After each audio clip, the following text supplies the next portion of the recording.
Yo les trashers! Combien parmi vous ont commencé un animé après être tombé sous le charme de son générique? Regardez, Beastars, Mob Psycho, y a pas à dire, ça donne envie. Et quand on regarde les top openings sur YouTube, on voit beaucoup de One Piece, Dragon Ball et Naruto. Mais ce ne sont pas les seuls. On a regardé pas mal de forums avec Kélian et ça nous a donné envie de vous parler de ces openings cultes et de la raison de leur succès. Je précise que ce n'est pas parce que votre opening préféré n'y figure pas qu'il n'est pas bon, ne commencez pas à nous insulter dans les commentaires. Ce que Chauve ne vous a pas dit, c'est qu'on s'est fixé une petite règle. Pas plus d'un opening par série. Sur ce, c'est parti. Neon Genesis Evangelion, la légende.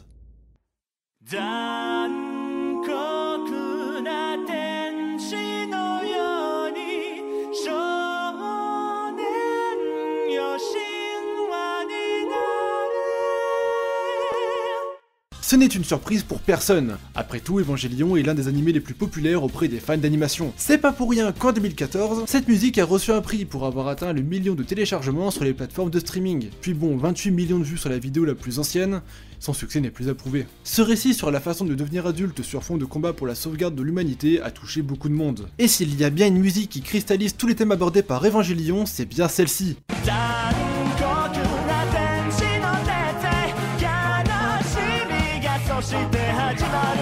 La voix angélique, presque divine tant elle est aérienne, la musique étrangement entraînante sur les plans de massacre, ouais ça jure pas mal avec l'ambiance générale de la série. Mais là où c'est fort, c'est que l'opening d'Evangelion a complètement changé la façon qu'a le public de voir les mechas. Avant, avec Gundam, Goldorak ou Power Rangers, on était habitué aux séries de mechas qui étaient faites que pour le mercantile. Evangelion prend ses codes à contre-pied pour, au contraire, faire de la violence et l'émotion. Entre les plans sanglants et ses gouttes représentant des larmes, on n'est pas vraiment dans un animé qui cherche à tout prix à te faire vendre des jouets, et ça ne correspond pas à la façon dont on voit les Eva, des robots sauveurs d'humanité. Car ces titans ne sont pas des héros, ce sont des machines confrontant leurs pilotes à des images choquantes et traumatisantes. En témoignent ces plans tantôt sanglants, tantôt pleins d'espoir, exprimant très bien ce parallèle bancal. C'est pour tout ça que cet opening est si légendaire aujourd'hui. Et puis bon, à partir du moment où il a été joué dans une parade militaire ukrainienne, je sais pas trop ce qu'il vous faut.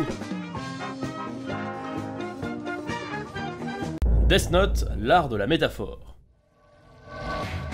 Death Note, la quintessence du duel intellectuel, tellement culte que dès qu'un manga a un peu d'énigmes et des combats psychologiques, on va forcément dire « Eh, plagiat Death Note !» Et y a pas à dire, l'opening nous met clairement dans cette ambiance. Le parcours dangereux de Light clairement représenté lors de sa marche sur une planche au-dessus du vide, avec une pomme comme seul balancier, son équilibre tient au pouvoir de Ryuk. Sa chute progressive vers la folie mégalomaniaque marquée par sa silhouette se brisant en 1000 morceaux de verre, détruisant par là même ses barrières morales et éthiques sous les coups de son ambition, transformant son duel avec elle d'abord libérateur et stimulant pour lui en réelle lutte anxiogène, en témoigne ce long couloir étriqué. La silhouette de Light se confondant dans celle de Ryuk au début, signifiant son désir de devenir un dieu. Light qui croque dans la pomme, le fruit défendu de la Bible, ici, le pouvoir des dieux de la mort qu'il n'aurait jamais dû recevoir. La main tendue vers une Misa perdue avant le plan d'un Light évangélique, il est son libérateur, son berger que Misa portera en dieu sauveur de l'humanité grâce au pouvoir de ses yeux. Au prix de quelques pommes, Light acquiert un pouvoir divin et finit dévoré par celui-ci. C'est difficile d'être plus pertinent qu'en parlant de références bibliques. Cet opening tout entier est un énorme clin d'œil à l'art liturgique de la Renaissance. Par exemple, le premier plan où Light ouvre les yeux rouges, prenant le monde de haut comme s'il était au sommet du monde. Le plus évocateur est clairement cette parodie du plafond de la chapelle Sixtine, apportant à Light le fruit défendu,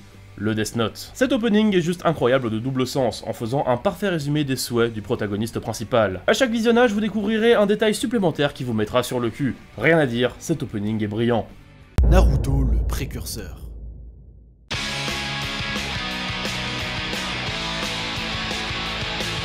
Les tournois dans les Neketsu, c'est toujours quelque chose de légendaire. C'est même devenu un pilier du genre. Dragon Ball, Hunter x Hunter et Masha, tous ont introduit un arc tournoi dans leur histoire, et leur opening était toujours là pour leur rendre hommage. Eh bien Naruto ne déroge pas à cette règle. Un arc tournoi signifie deux choses, l'introduction d'énormément de personnages secondaires et des combats épiques. On découvre de nouvelles équipes ninja, Guy, Asuma et Kurenai, et l'opening leur dédie une quinzaine de secondes à eux tout seuls. C'est presque autant que les héros. Le tout avant d'enchaîner sur des scènes de combat et de face à face ultra alléchant. Il a clairement imposé ce que devait être un opening d'arc de tournoi. C'est pas pour rien qu'on le retrouve souvent à la première place des top openings Naruto. Mais il y a bien un opening de Naruto, Shippuden cette fois-ci, qui mérite de figurer parmi les plus grands.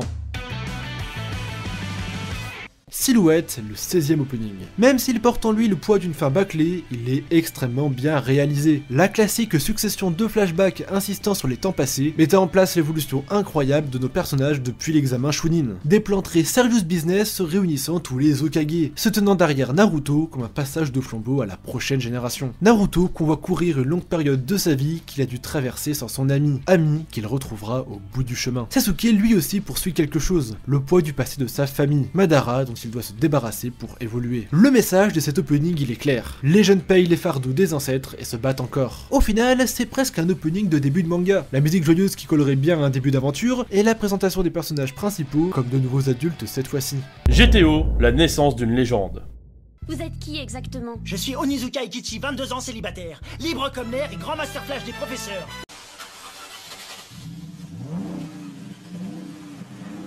Mon dieu que cet animé est génial, à l'image de son opening qui synthétise très bien l'esprit régnant dans la série. Sérieusement, vous y voyez un professeur vous? Il y a un décalage complet entre le cadre enseignant et le ton de l'opening, un peu comme Onizuka avec son travail en fait. Tout est focalisé sur l'ancien loupard, son amour pour les motos, les femmes et les conneries. Faut vraiment être un sacré batteur de couilles pour prendre son bain en basket. L'esthétique de l'opening est grandement responsable du côté culte qui lui est attribué. Tout est en noir et blanc, sans nuance dans les ombres. J'ai pas la prétention de dire que ça rappelle le sous-texte de la série, comme quoi même les gens normaux peuvent devenir les pires enfoirés du monde, c'est sûrement juste une idée artistique, et ça marche, c'est très stylé. On retrouve d'ailleurs le fond mélancolique de Nizuka dans le chant de l'opening, trahissant sa lucidité par rapport aux gens. Les gens ont tous un bon fond, ils ne font que des mauvais choix. L'opening est plus là pour introduire le personnage de Nizuka que la série en elle-même, un ancien loupard qui adore s'amuser au comportement parfois autodestructeur. Ça a grandement contribué à former le mythe de Nizuka, créant des fantasmes chez les collégiens qui voulaient tous avoir un prof aussi génial que lui. Samouraï Champloo, la classe incarnée. Puisqu'on parle d'opening originaux, je vous présente l'ovni de cette sélection, Samouraï Champloo. Je ne vous cache pas qu'il est très perturbant. On a l'impression que la musique et les plans défilent indépendamment l'un de l'autre et que chacun fait sa vie de son côté. Ça donne un aspect très déconstruit et très lunaire, comme si rien n'était sérieux. Et ça vient pas de nulle part, car il a été composé par Nujabe. C'est ni plus ni moins qu'une légende du hip-hop au Japon, considéré comme un énorme précurseur ayant littéralement porté ce style de musique pendant des années. C'est pour ça que Shinichiro Watanabe, réalisateur de Samouraï Champloo et Cowboy Bebop, lui demandera de réaliser toute la BO de la série. Sans compter qu'au début, l'animation semble très classique, avant de prendre un gros coup de pied au cul et de devenir ultra propre en 2 frames. Les seuls effets utilisés sont quelques éclats de verre, mais pas abusifs, on reste clairement sur l'animation pure et dure, sans artifice pour la rendre plus belle. L'opening nous présente les personnages principaux de façon claire. Mugen et sa personnalité bordélique au style de combat très absurde, et Jin a la personnalité carrée et au style de combat plus académique. Même Fu nous est sommairement introduit, notamment par le fait qu'elle est effacée durant les combats et qu'elle détient le fin mot de cette histoire. Et dans ce style, il y a un autre opening qui doit vous venir en tête. Oui, Cowboy Bebop utilise exactement le même procédé. Présenter les personnages sans faire référence aux éléments de l'anime comme il le fait, le rend compatible avec tous les épisodes de la série. Ça accentue le fait qu'on puisse regarder les épisodes un peu comme on le veut, chose très commune pour les animés de l'époque. Ça fait 2 séries de Watanabe dont on a parlé ici, et en même temps, ce mec est une vraie pointure dans le milieu. Il a bossé sur Gundam, Space Dandy, Terror in Resonance, ou encore plus récemment, Carol and Tuesday. Si vous ne le connaissez pas, je vous invite grandement à vous pencher sur ses œuvres, c'est vraiment une valeur sûre. Hokuto no Ken, l'ultime ancêtre. Ça c'est de l'opening. Oh la vache, c'était il y a 36 ans. Vous n'étiez même pas à l'état de projet à l'époque. Il a certes assez mal vieilli tant musicalement que visuellement, mais Ken le survivant a été tellement important pour le monde du manga que je ne pouvais pas ne pas en parler. Présentation classique des personnages principaux en action. Ken, Shin, les punks qui sont éliminés à la chaîne, les gens en détresse que Kenshiro devra sauver, et surtout la grande menace. Rao, le grand méchant en quête de pouvoir mais avec des valeurs morales très nobles, représenté dans son halo lumineux, tel l'objectif lointain de Kenshiro. Et surtout, on retrouve tous les clichés d'opening qu'on connaît aujourd'hui. Certes, Ken le survivant n'a pas inventé ces clichés, ils ont déjà commencé à apparaître doucement dans l'opening 2 de Fumano Kojiro, manga peu connu de Masami Kurumada, le papa de Sanseiya. C'est pourtant Ken le survivant qui les poussera plus loin dans la démesure. Du fight, du power-up pour la dose de hype, du héros solitaire dans un décor trop grand pour lui, Ken a vraiment posé les bases de ce que doit être un opening d'anime, bases qui seront reprises par le cultissime Dragon Ball, et surtout par Sanseiya les Chevaliers du Zodiaque. Oui, encore lui. Sorti en 86, soit 2 ans après Ken le survivant, il reprend absolument tous les éléments de la recette de son aîné. Le Pégase qui explose pour former l'armure de Seiya, des plans apocalyptiques générateurs de hype comme à leur habitude, la déesse Athéna qui est la personne à protéger, des combats 1v9, mon dieu, mais tellement dantesques pour un opening. Ça transpire la hype par tous les orifices, ça donne la dalle, on a envie d'en voir plus. Et je n'ai pas encore parlé de sa bande sonore, une musique dorénavant légendaire avec des bruitages qui ajoutent un côté épique. Sans rire, c'est vraiment une tuerie. Et si vous trouvez tous ces éléments vieillots et ringards, c'est que vous n'avez pas eu la chance de voir Tengen Toppa Gurren Lagann. Tous les codes sont sont respectés et modernisés. Le sound design est plus léché avec le refrain le plus épique du monde qui se lance sur la fusion de deux robots. La présentation de l'attaque spéciale du mecha, toute l'équipe qui se forme devant le drapeau de leur alliance, le foreshadowing de la fin de la série. Parce que ma brille a le pouvoir de transpercer les cieux. Un opening décidément à la hauteur de la réputation de son animé, que je vous recommande plus que chaudement si vous ne l'avez pas encore vu. Et tout ça, on ne l'aurait jamais eu sans Ken le survivant. One Piece, l'appel au voyage.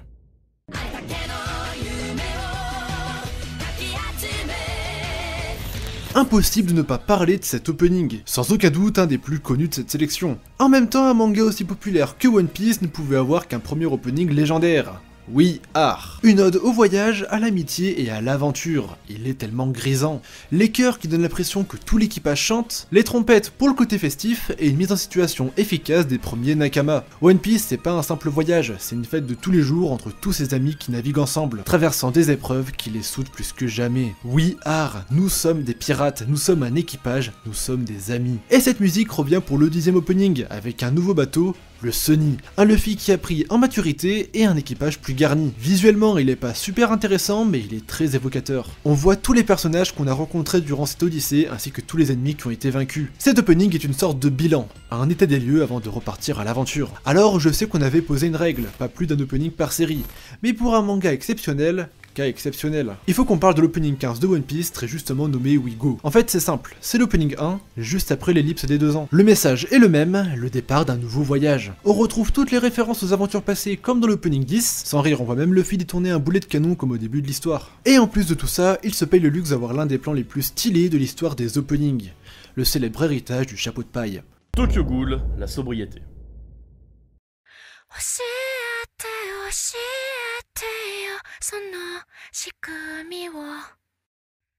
Quoi qu'on en dise, et même si je déteste cet opening, c'est clairement un des plus cultes de ces dernières années. On a certes le cliché des personnages qui semblent tous réfléchir sur le sens de la vie dans des environnements neutres, ça reste quand même très bien exécuté. Le truc que j'ai pas remarqué tout de suite, c'est que l'opening utilise des reflets pour révéler la vraie nature des personnages présentés. Regardez bien, les ghouls ne sont pas montrés tels quels. Leur œil rouge n'est visible que subtilement dans leurs reflets, témoin d'une mise en scène sobre mais diablement maîtrisée. Ces vitres montrant simplement le double jeu social que s'évertue à jouer chaque personnage. Et ça marche même du côté des inspecteurs. Mado y voit son côté fou exacerbé dans son reflet, là où l'inspecteur Amon y exprime sa méfiance et son dilemme moral. Et puis vient le refrain, apparition des Kagune dans une explosion de kaléidoscope de couleurs au moins aussi intrigant que magnifique. Se terminant sur un Kaneki aux cheveux blancs, mettant de côté toute l'évolution du personnage, le rendant vraiment intrigant. Rien à dire, cet opening donne envie, sans pour autant forcer sur les événements de l'anime. Mais cet opening n'est que le petit frère de celui-ci, le 13e opening de Bleach. Ne vous offusquez pas tout de suite et laissez-moi une minute pour vous expliquer. Les openings de Bleach suivent tous, à de rares exceptions, le même pattern, soit c'est très pop, soit c'est plus mature et plus calme, ce qui est notamment le cas de ces openings-là.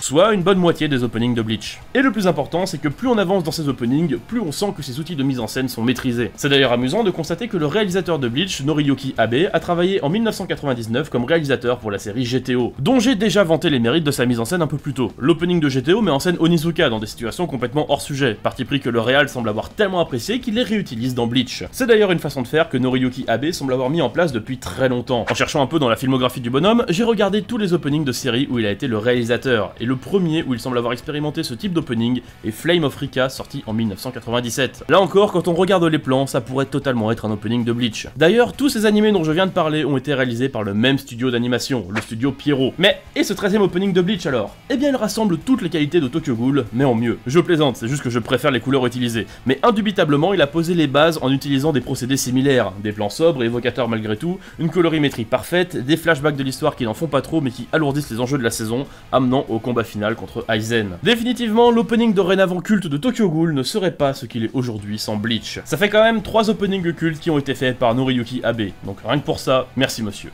Voilà tout ce qui caractérise un opening, des métaphores, une mise en scène soignée, de l'émotion, quelques clichés et surtout un appel au voyage et au développement personnel. Alors certes, nous n'avons pas parlé de tous vos openings préférés, mais on a malheureusement dû faire un choix parmi plus de 40 openings pour n'en retenir finalement qu'une petite moitié dans cette vidéo. Donc rassurez-vous, on parlera plus tard des openings de l'Attaque des Titans, My Hero Academia et JoJo. Alors si ça vous plaît, si vous en voulez encore, n'hésitez pas à nous le spammer dans les commentaires, accompagné de l'opening dont vous voudriez qu'on parle. Et surtout, le petit pouce en l'air, le partage, tout ça nous motive encore plus chaque jour. Sur ces belles paroles, je vous fais une bise barbue emplie d'amour viril, c'était Chauve Burlesque et Kélian, à la prochaine tout le monde.